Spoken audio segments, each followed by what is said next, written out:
Kalau dikatakan bagaimana parpol, ya seorang kandidat harus melihat parpol itu sebagai kekuatan pendukung, bukan kekuatan pengusung. Jadi yang mendaftarkan diri dia itu kan pengusung. Nanti yang ikut di gerbong itu pendukung. Nah, harusnya kandidat melihat parpol itu sebagai kekuatan pendukung, bukan pengusung. Nah, yang mengusung dia itu harusnya yang menjadi backbone-nya, tulang punggungnya itu jalur independen. Nah, nanti parpol kalau untuk pilkada dia bisa, karena pilkada boleh independen, pilpres kan nggak bisa independen. Nah, jalur independen boleh didukung oleh parpol. Jadi barisan itu ada parpol-parpolnya, tapi kan dia sudah punya backbone yang kuat karena jejaringnya sudah dibangun 1,5 tahun atau paling telat ya 15 bulan, 16 bulan sebelum hari pencoblosan.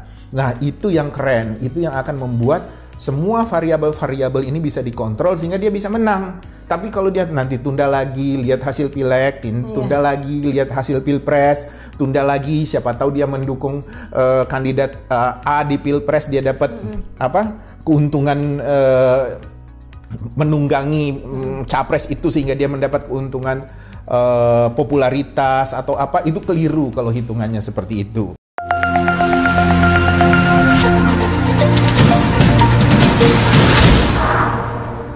Baik Pak, jadi apa saja sih tantangan yang biasanya dihadapi oleh calon kandidat selama proses kampanye dan bagaimana cara mengatasi tantangan tersebut?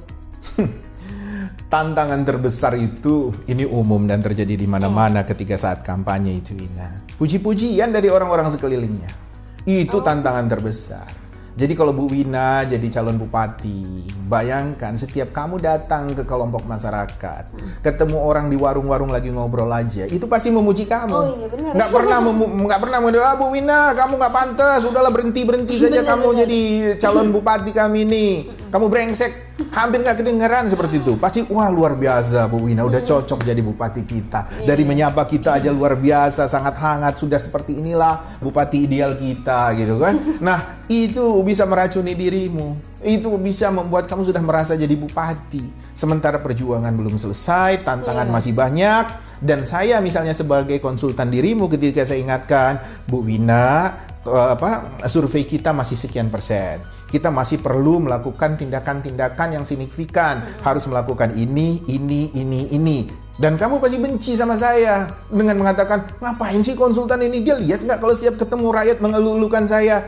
Itu fata morgana. Karena mereka dengan kandidat lain juga kan bicara yang sama.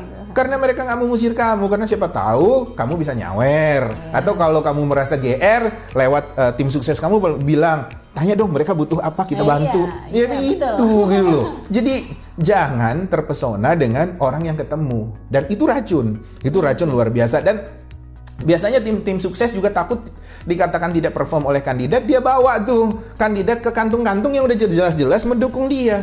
Sementara kantung-kantung yang masih abu-abu, kantung-kantung yang harus perlu ditaklukkan, tim sukses yang kamu bawa karena takut dibilang mereka nggak kerja.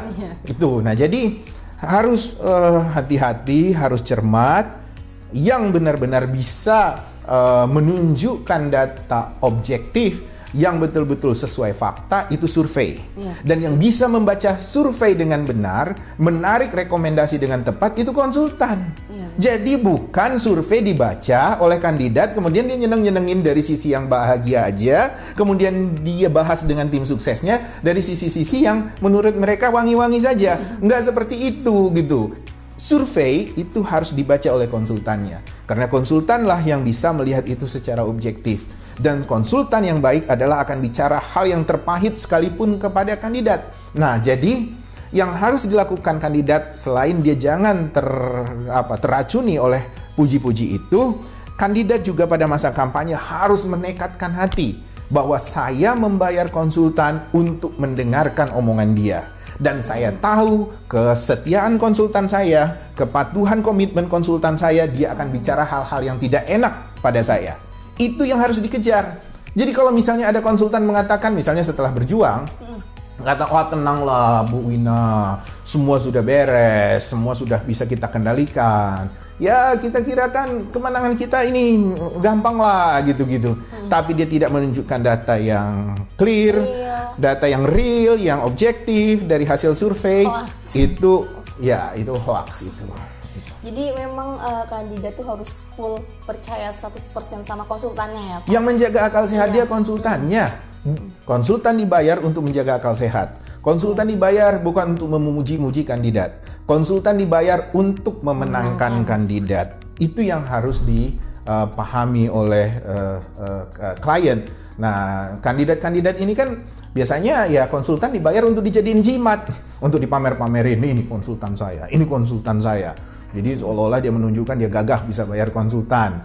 Dia orangnya waras, orangnya terdidik karena punya konsultan. Tapi begitu diomongin, diberi rekomendasi nggak mau diikutin. Dia lebih senang, wah yang senang-senangnya dia aja, yang wangi-wanginya dia, yang asik-asiknya dia. Nah itu juga banyak juga kandidat yang seperti itu. Gitu.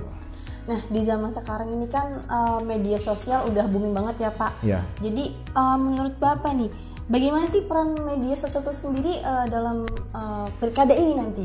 Begini, kita ini kan sekolah di ilmu komunikasi, bertahun-tahun, bahkan belasan tahun kita sekolah. Berpraktisi di lingkungan ilmu komunikasi kita juga belasan tahun. Mengamati juga kita belasan tahun, puluhan tahun. Kalau orang yang tidak sekolah itu menganggap bahwa yang namanya sosial media itu senjata yang paling berpengaruh ya. Senjata yang paling murah dan paling bisa diandalkan di abad teknologi informasi sekarang. Tapi buat orang yang sekolah tahu betul bahwa sosial media itu harus dikondisikan. Kontennya harus diperhatikan, sasarannya harus diperhatikan, timingnya harus diperhatikan, kemasannya juga harus diperhatikan, momentumnya juga harus diperhatikan. Kemudian karakteristik masyarakatnya juga harus diperhatikan. Tren di masyarakat juga diperhatikan. Gaya hidup masyarakat juga diperhatikan. Jadi yang namanya sosial media itu kan dunia virtual itu, dunia maya yang juga sebenarnya mereka punya korelasi related to realitas sosial. Jadi sosial media dengan realitas sosial itu punya hubungan yang sangat kuat. Jadi nggak bisa ketika kita mengklaim atau mengatakan bahwa sosial media sudah kita kuasai, realitas sosial bisa kita kuasai, itu nggak juga. Jadi kemampuan mengelola realitas sosial itu juga menjadi modal yang besar untuk menaklukkan dunia maya ini. Jadi nggak mudah, jangan mentang-mentang mengatakan bahwa sosial media itu adalah senjata yang efektif karena bisa tersebar dengan murah, menjangkau masyarakat luas gitu, sehingga saya nanti akan mudah untuk dikenal. Tidak sesederhana itu. Ada pejabat publik di suatu daerah, dia membangun sebuah Facebook. Itu jadi media sosial dia Facebook. Kegiatan-kegiatan dia itu dia tayangkan di Facebook itu. Dan saya tahu dia mau mencalonkan diri jadi bupati di situ. Tapi kalau Wina lihat Facebooknya itu monoton, homogen, dan cenderung konservatif karena dia pakai baju dinas terus di situ. Nah, bagaimana orang akan melihat bahwa dia bisa diandalkan dekat dengan rakyat misalnya? Bagaimana orang melihat bahwa dia mau nanti lebih peduli sama rakyat? Kalau tampilan sosial media dia lebih elitis begitu, dengan atribut-atribut pangkat, jabatan dia, kemudian itu memang kelihatan gagah, dia ngerasa sudah menjadi pemimpin di situ. Itu kan dia pemimpin di kantor kamu, pemimpin di organisasi formal kamu. Tapi di masyarakat kamu bisa diterima nggak dengan atribut-atribut seperti itu? Nah, konsultan yang bisa melihat itu, konsultan yang bisa mengoreksi, yang membenahi, memperbaiki, kemudian merepackaging itu menjadi sebuah kekuatan. Kalau cuma sekedar foto upload, semua orang juga bisa gitu loh. Oke, selanjutnya Pak, bagaimana cara memenangkan hati pemilih yang berasal dari berbagai latar belakang, agama dan suku? Ya, isu atau konten yang ditawarkan oleh kandidat itu harus konten yang memang menyentuh keberagaman itu, menyentuh kepedulian atas keberagaman itu. Jadi kalau misalnya seorang kandidat sudah berpihak pada kelompok tertentu, itu akan menjadi problem. Nah, jadi dia harus bisa menawarkan gagasan-gagasan yang bisa diterima orang banyak, dia bisa menawarkan gagasan-gagasan yang menenteramkan orang banyak, dan dia bisa menawarkan gagasan-gagasan yang bisa orang-orang itu merasa terayomi. Terlepas dari semua hal bahwa dia akan membawa kesejahteraan di situ. Tapi bagaimana dengan keberagaman itu orang merasa terayomi, itu yang lebih penting. Jadi jangan sampai dia bicara hal-hal yang sensitif yang membuat orang cemas, orang akhirnya menjadi sensitif dan ragu atas komitmen dia. Jadi begitu. Bagaimana cara membangun kepercayaan dan citra positif di tengah masyarakat? Dan apa saja yang dapat dilakukan jika terjadi serangan dan serangan negatif dari pesaing? Ya, itu tugasnya konsultan. Jadi misalnya kalau kandidat kita bodoh, kita bikin dia seperti pintar. Bikin dia seperti pintar apa? Kalau nggak bisa kita latih, kita ajak orang-orang di sekeliling dia yang memang bisa menunjukkan kapasitas intelektual itu. Kemudian kalau misalnya masyarakat itu lebih cenderung pro dengan sikap-sikap sederhana, ternyata kandidat kita sangat elitis dan sangat materialistik gitu tampilannya, ya kita bikin dia lebih populis gitu, akan lebih dekat dengan rakyat. Jadi macam-macam yang bisa kita lakukan agar rakyat bisa lebih mengenal dia, bahwa orang ini adalah orang yang bisa memegang amanah dan bukan orang yang jauh dari masyarakat atau jauh dari kepentingan masyarakat itu. Nah, kalau serangan negatif itu mudah itu kalau dia punya tim yang kuat. Nah, serangan negatif memang kebanyakan sekarang ini ya, konsultan percaya serangan negatif justru menjadi berkah untuk mengangkat orang itu menjadi lebih terkenal. Bagi saya itu keliru. Mereka nggak ngerti apa konsep notorious gitu loh. Notorious itu kan kamu terkenal karena kebobrokan kamu. Kamu terkenal karena kejahatan kamu. Kamu terkenal karena kebrengsekan kamu. Nah, orang-orang brengsek yang terkenal kan udah banyak juga di dunia ini. Kok kamu mau meniru mereka? Karena kamu merasa bahwa ini ada kesempatan untuk menaikkan popularitas. Hei, popularitas yang besar itu belum tentu membangun persepsi positif.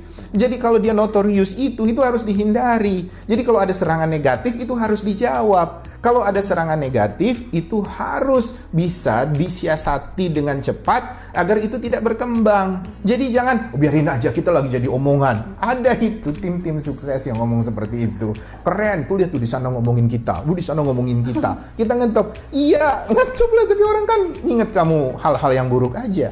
Jadi nggak mungkin itu dipilih sama masyarakat. Jadi memang harus segera diantisipasi kalau ada serangan negatif dan harus punya tim yang kuat di situ. Ya, jadi kandidat itu harus mempunyai tim yang memang kuat juga ya, memang harus dibangun dari dalam dulu gitu ya. Nah, misalnya saja Mbak Wina mau menjadi calon bupati. Suami Mbak Wina ternyata hedon, suka pamer-pamer di sosmed seperti yang diribut-ributin di Departemen Keuangan sekarang. Pasti nanti tuh ada yang sirik, nyebar-nyebarin, capture, ini suaminya Ibu Wina, kekayaannya tidak terhingga, ya kan? Gaya hidup hedon segala macam. Nah, kalau Mbak Wina tidak punya tim yang kuat untuk mengcounter isu itu, merasionalisasikan itu, melapis itu, menghiding itu sehingga menjadi sebuah pandangan positif, saya rasa itu nanti akan terus menggelinding menjadi isu yang tidak mengenakan, dan itu akan dimanfaatkan oleh lawanmu untuk menghantam sisi-sisi negatif, sisi-sisi kelemahanmu di situ yang bisa membangkitkan sentimen tidak menyenangkan dari masyarakat. Nah, seperti itu. Baik, terima kasih Pak atas penyampaiannya pada tema kita, yaitu formula pemenangan pilkada. Terima kasih juga kepada para penonton Sahabat Cinta Indonesia. Jangan lupa untuk selalu saksikan video terbaru dari kami. Jangan lupa untuk like, comment, and subscribe. Kami jamin Anda aman.